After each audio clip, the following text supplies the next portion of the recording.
নমো নমঃ সুপ্ৰভাতম শ্ৰীমদ ভগৱত গীতামৃত। আজি শ্ৰীমদ ভগৱত গীতাৰ জ্ঞান বিজ্ঞান যোগ নামৰ সপ্তম অধ্যায়ৰ সপ্তদশ সংখ্যক শ্লোক।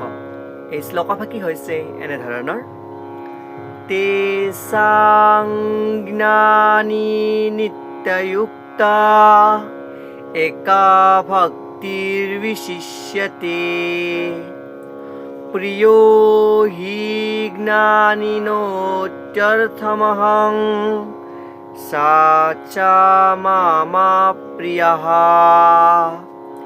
এই বিশিষ্ট শ্লোকফাকিৰ বক্তা হৈছে শ্ৰীমদ ভগৱত শ্ৰীকৃষ্ণ। শ্লোকফাকিৰ অসমীয়া অৰ্থ হৈছে এনেধৰণৰ: তেওঁলোকৰ ভিতৰত যিজন পূৰ্ণ জ্ঞানী আৰু কেৱল ভক্তিৰে কৰা সেৱাৰ কামতে সদায় ব্যস্ত থাকে তেওঁৱেই শ্ৰেষ্ঠ, কিয়নো মই তেওঁৰ অত্যন্ত প্ৰিয় পাত্ৰ আৰু তেওঁ মোৰ অত্যন্ত প্ৰিয়ৰ পাত্ৰ বুলি কোৱা প্ৰসংগত ভগৱান শ্ৰীকৃষ্ণই সখা অৰ্জুনৰ আগত এই বিশিষ্ট শ্লোকফাকিৰ অৱতাৰণা কৰিছে। পূৰ্বৱৰ্তী শ্লোকৰ প্ৰসংগক্ৰমে ভগৱান শ্ৰীকৃষ্ণই উল্লেখ কৰিছিল যে মুঠ 4গৰাকী বিশেষ ব্যক্তি, যি আৰ্ত, অৰ্থাৰ্থী, জিজ্ঞাসু আৰু তত্ত্বজ্ঞানী প্ৰতি বা তত্ত্বজ্ঞানৰ প্ৰতি আকৰ্ষিত হোৱা ব্যক্তিয়ে ভগৱানক আৰাধনা কৰে আৰু তেওঁলোক শুদ্ধ ভক্ত হ'ব নোৱাৰে বুলি ইয়াতে উল্লেখ কৰিছে বা শুদ্ধ ভক্ত নহয় বুলি কৈছে। কিন্তু তাৰ ভিতৰতো যিজন পূৰ্ণ জ্ঞান সম্পন্ন ব্যক্তি, কেৱল তেওঁৰ ভক্তিহে ভগৱানৰ কামত সদায় ব্যস্ত থাকে বুলি কৈছে আৰু তেওঁ ভগৱানৰ সদায় প্ৰিয় বুলি কোৱা প্ৰসংগত এই পূৰ্বৱৰ্তী শ্লোকৰ প্ৰসংগক্ৰমে পৰৱৰ্তী বিশিষ্ট শ্লোকফাকিৰ অৱতাৰণা কৰিছে। এই শ্লোকফাকিৰ তাৎপৰ্য অৰ্থাৎ ভাষ্যকাৰে উল্লেখ কৰিছে যে আৰ্ত, অৰ্থাৰ্থী, জিজ্ঞাসু আৰু পৰম তত্ত্বানুসন্ধানী এওঁলোক সকলোৰে বৈষয়িক আকাংক্ষাৰ সকলো কুলুকতাৰ পৰা মুক্ত হ'ব পাৰিলেহে বিশুদ্ধ ভক্ত হৈ পৰে।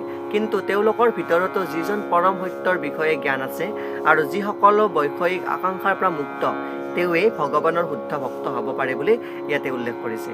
ভগৱানে কোৱা মতে উক্ত 4বিধ ভক্তৰ ভিতৰত যিজন পূৰ্ণ জ্ঞানৰ অধিকাৰী হৈছে আৰু একে সময়তে ভক্তিৰে কৰা সেৱাত কাম লাগি আছে তেওঁৱেই শ্ৰেষ্ঠ ভক্ত বুলি ইয়াতে উল্লেখ কৰিছে। তত্ত্বজ্ঞানৰ অনুসন্ধান কৰি থাকোঁতে মানুহে বুজিব পাৰে যে তেওঁৰ আত্মাটো তেওঁৰ পাৰ্থিৱ শৰীৰটোতকৈ বেলেগ বস্তু, আৰু যেতিয়া মানুহজনে সাধনাৰ পথত আৰু অলপ অগ্ৰগতি লাভ কৰে তেতিয়া তেওঁ নিৰাকাৰ ব্ৰহ্ম আৰু পৰমাত্মাৰ জ্ঞান লাভ কৰে বুলি ইয়াতে উল্লেখ কৰিছে। আৰু যেতিয়া তেওঁ পূৰ্ণৰূপে শুদ্ধ হয় তেতিয়া তেওঁ বুজিব পাৰে যে নিজৰ স্বৰূপ অনুসাৰে তেওঁ ভগৱানৰ এজন নিত্য দাসহে মাত্ৰ। গতিকে শুদ্ধ ভক্তৰ সংগ লাভ কৰিলে আৰ্ত, অৰ্থাৰ্থী, তত্ত্ব জিজ্ঞাসু আৰু তত্ত্বানুসন্ধানী বা পৰম তত্ত্বৰ প্ৰতি যি আগ্ৰহ, সেই আগ্ৰহ তত্ত্বানুসন্ধানী লোকে নিজে নিজৰ শুদ্ধ হৈ পৰে বা নিজৰ স্বৰূপটো শুদ্ধ কৰিবলৈ সমৰ্থ হয়। কিন্তু সাধনাৰ প্ৰাৰম্ভিক অৱস্থাতে যিজনে পৰমেশ্বৰৰ বিষয়ে পূৰ্ণ জ্ঞান লাভ কৰাৰ পিছতো তেওঁ কেৱল বৈষয়িক বাসনাতহে লিপ্ত হৈ থাকে যে এই বস্তুখিনি ল'ব লাগে, বা আৰ্তাৰ্থী মানে তেওঁৰ দুখখিনি নিৰাময়ৰ কাৰণে ভগৱানক প্ৰাৰ্থনা কৰে, মানে প্ৰথম অৱস্থাত প্ৰাৰম্ভিক অৱস্থাত, আৰু অৰ্থ লাভৰ কাৰণে প্ৰাৰম্ভিক অৱস্থাত তেওঁ প্ৰাৰ্থনা কৰে, তেতিয়া তেওঁৰ পূৰ্ণ জ্ঞান বিকশিত নহয় বুলি ইয়াতে উল্লেখ কৰিছে।